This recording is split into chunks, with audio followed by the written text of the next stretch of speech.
Welcome to Influential Entrepreneurs, bringing you interviews with elite business leaders and experts, sharing tips and strategies for elevating your business to the next level. Here's your host, Mike Saunders. Hello and welcome to this episode of Influential Entrepreneurs. This is Mike Saunders, the Authority Positioning Coach. Today we have with us David Feldman, who's the founder of 3 Owl, an award-winning creative agency. David, welcome to the program. Thanks, Mike. Looking forward to our conversation today. Yeah, me too. And I always like to go, hey, give us a little bit of your background. But before we get to that, what in the world is a 3 Owl? And why did you pick that name for your creative agency? I always love to hear stories behind the names. You know, from the beginning, I didn't want to be an independent consultant. So I chose to have a name that wasn't David Feldman Marketing from day one. So that was really me holding myself to my vision. Loved owls. Yes, they're wise, but I kind of became an amateur ornithologist as I was reading about them and loved that their heads can spin 360 degrees, so they're all seeing. But what really stuck with me is that owls see in the dark. And I've used that metaphor, to this day with our clients. We're there to help demystify what you can't see, help you see in the dark, be your guide. So that's, to this day, is very much how we look at that. And the number 3, there are 3 key offerings: strategy, technology, and branding. Neat. Awesome. Love it, love it, love it. I think that is spectacular. And I'll bet you if we dove into some of your branding and stuff, there'd be some owls and bird themes there, which is really great. That's the way that you should have that story there. So what's your entrepreneurial journey and what led you into creative agency and marketing and digital? Because probably sometimes people don't grow up as a 6-year-old boy going, hey, I want to start an agency. So what got you into the industry? Funny enough, I was that 6-year-old boy that had, I believe, KidPix Pro and a printer. So I remember having kids come in from the neighborhood and have sessions with me where I would design a little sign for their room that had, clip art of what they liked. I put borders around it, play with the font. So I didn't know that I was running a little agency at that point. That's awesome. But, like a lot of folks who are in this world, I did get a marketing degree in undergrad. I graduated in 2008, which was like the worst year to graduate. So luckily did get a job at a very large global marketing firm. I think very early on, I just did not like corporate world. I didn't like my future being so clearly laid out in front of me. I could literally look down the corridor and see where my office would be every 2 years, 4 years, corner office in 10 years. So went off on my own, and I was really just exploring. 25, and I was doing anything in the marketing world. So I would do copywriting, photography, videography, web design, development. I was always taking classes and charging next to nothing. So I really got another education on my own beginning to the entrepreneurial journey. But like I told you, I remember seeing people who did own agencies, and I made the decision to make that first hire, which was scary because I barely was making enough money myself. But I always wanted to surround myself with people who were aligned with my values and vision, but who knew more about specific topics than I did. So started small, and it was interesting. I think $500 was the first project I ever did, and just built from there. And it's been a 10-year journey now, and we work with a lot of Fortune 500 companies, and are really able to do the kind of work that I always dreamed about doing. Now, one question that comes up when you were mentioning that is you were doing all things to all people and charging too little. And did you find yourself over the years of owning your agency kind of fine-tuning and honing in what your offerings will be? Because when you try to do too many things, then you're not doing one or two things really, really well. So did you find that you started going, okay, we're no longer going to do this. We're going to, outsource it or just not even mention it, but we're going to do this and do it really well? Definitely. And I look at the team too, and I can tell what, for example, social media management, we used to offer it. I can tell what my team is interested in and what they aren't in. So one extra social media project would crush us, but 10 more websites wouldn't. So I keep, I have the benefit of being the agency owner, so I'm focusing on what I'm interested in, but I'm also listening to my team. So we've gone much more in the technology direction. You know, our ideal project is we build a brand for somebody, connect it to their website, and then report on their data. So really that process, that's our sweet spot. And I've seen as we have specialized more, we've absolutely grown, been able to price correctly and staff correctly. And I think that's part of, iteration and reiteration and, like Tony Robbins teaches, constant and never-ending improvement. Just you never arrive. You always are working to tweak and fine-tune and see what works. And it's always like this, like you're in a lab. You're testing and going, up, you know what, love this, let's keep doing more of it, or not really loving this, let's move this aside.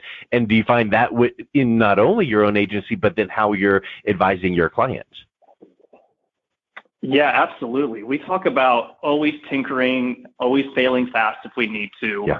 We had to go completely remote during the pandemic, and we actually ended up rebuilding all of our systems and coming out more efficient and stronger on the other side. So I love that about just a small team in general, is that nothing's sacred. You never say, oh, we've always done it that way. You can pivot quickly. And, if you pivot and it doesn't work, fine, pivot again. You didn't just spend millions of dollars and hundreds or thousands of hours on it. So what you said, I was nodding along, because that's very much how I like to run my agency. And you mentioned small, and you've now got a new book out called Small by Design. At what point in your entrepreneurial journey did you decide, you know what, there's enough rattling around in that head, I'm going to get it out and teach the world? And then tell us about what the book is about. Yeah, so Small by Design, started writing it in 2021. Recently was a Amazon bestseller in the business category, so I'm thrilled that people are vibing with the concept. But what happened was I write for Forbes, have been for a few years, and my articles are usually around conversations that I'm having regularly with clients, emails that I'm sending multiple times around the same topic. It really helps me process. What happened right around the pandemic in March of 2020, I had two of our largest clients reach out to me and say, David, we are considering firing our big global agency, and we want to work with you. We really like how small you are, which to me was this paradigm shift, because we have spent up to then so many years trying to look larger than we were. We had the fancy office and all the fancy swag, really trying to look like we're a big agency. And I realized this is coming from our clients. They're saying our big agencies are too slow, too expensive, not aligned. We really like how hands-on you are, and we also get better work. So I started writing articles about it and realized there's something bigger here. I think the world is just changing in such a way where small B2B service companies have the ability to provide as much, if not greater value than their big competitors. So I knew we did something right. So I really went back and examined that, and also interviewed a lot of folks outside of the marketing world. I knew if I just wrote the book without external input, it would be a how-to marketing guide. But I talked to people in construction management, clinical research, extended reality design, all business owners, small businesses who are working with huge companies. So it was a fascinating journey, because I also learned so much along the way and just saw how transferable all of these learnings were across industries. You said something interesting, and I typed it in to bring up right here, because I think this is kind of like an aha epiphany moment. There is nothing wrong with looking large, but if you can look large but feel small to your clients, meaning not small like dinky small, but responsive, nimble, creative. But if you can look large, you want to look a little larger than, email me at david@aol.com. Come on, or look at my website. It looks like Craigslist. Or, no, we don't even have offices. So wonderful, look large, build that persona, but then feel small by going, what do you need? And then, so I want your thought on that, but then I also want to contrast that with, have you ever read the book or heard of 37 Signals, the creators of Basecamp?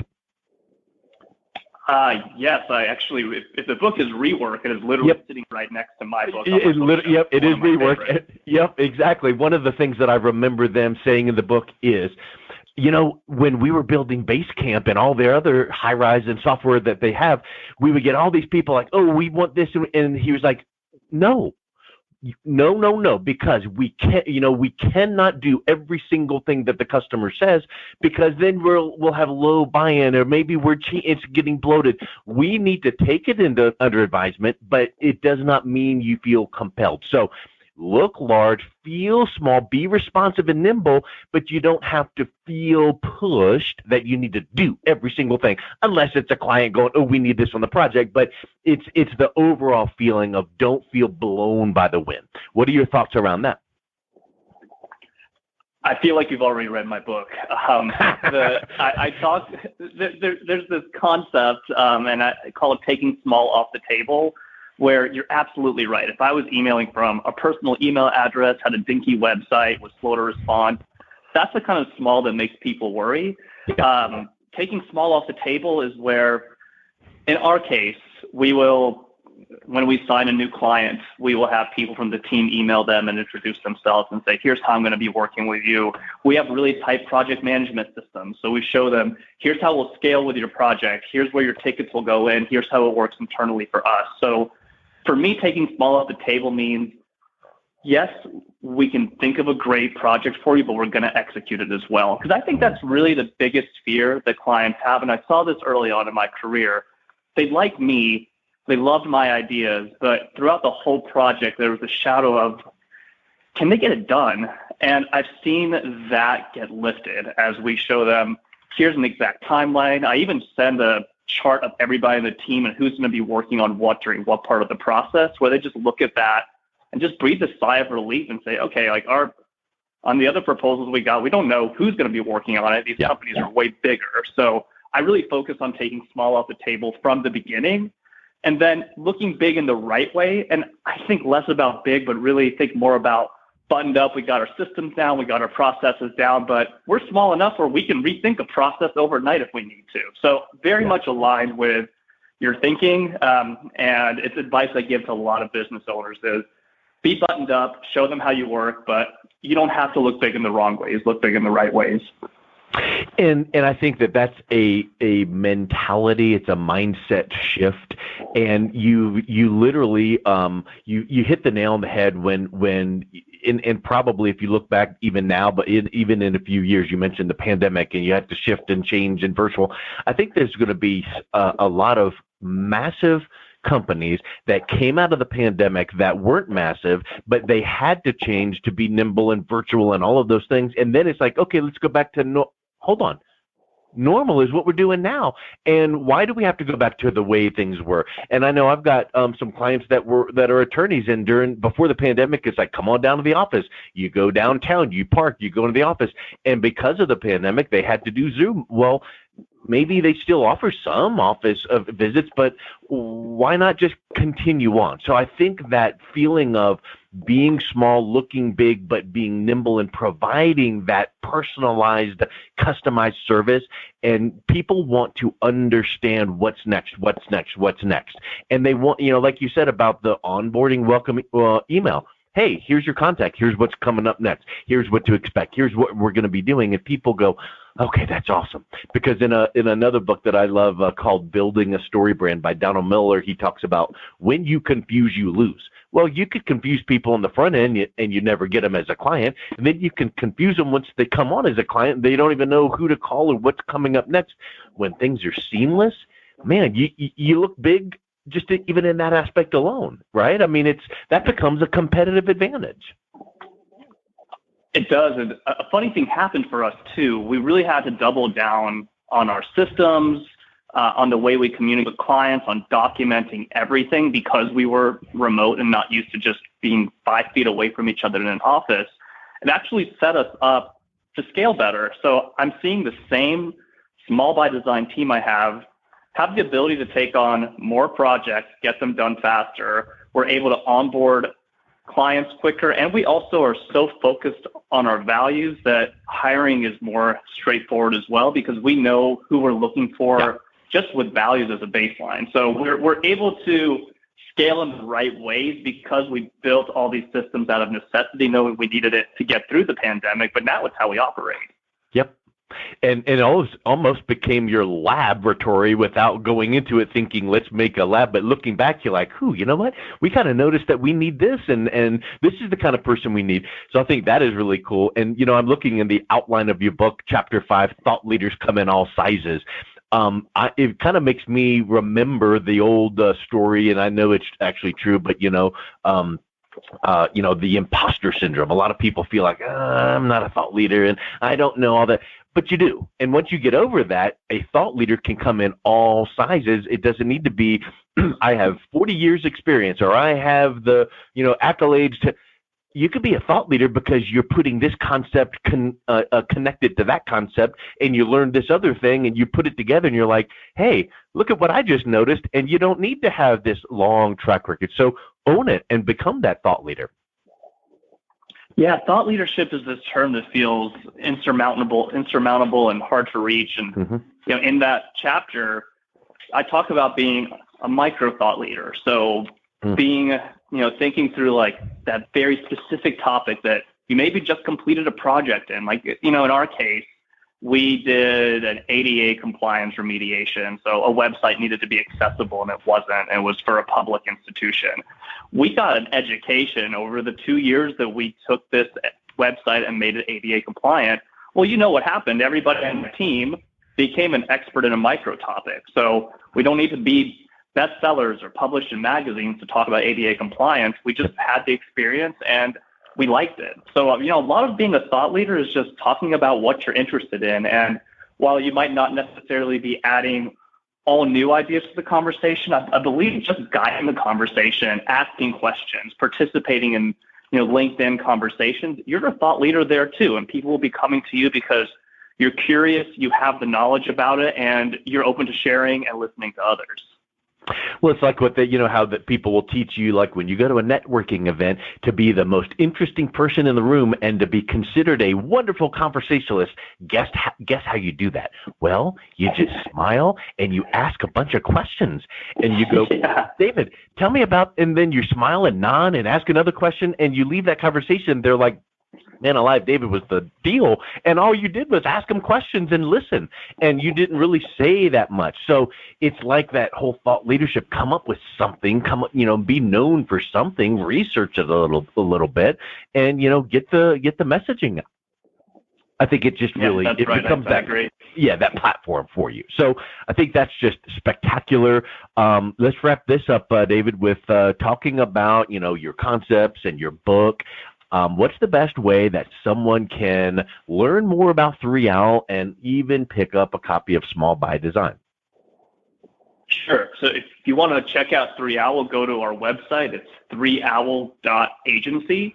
If you want to learn more about the book, it's just smallbydesign.co. There's a link there to purchase a copy of the book. Get in touch with me if you want to chat more. And the book's available Amazon, Barnes & Noble, Target, IndieBound, etc., anywhere you can find a book. Awesome. Well, David, thank you so much for coming on today. It's a real pleasure talking with you. Yeah, likewise. Great talking to you too, Mike. You've been listening to Influential Entrepreneurs with Mike Saunders. To learn more about the resources mentioned on today's show or listen to past episodes, visit www.influentialentrepreneursradio.com.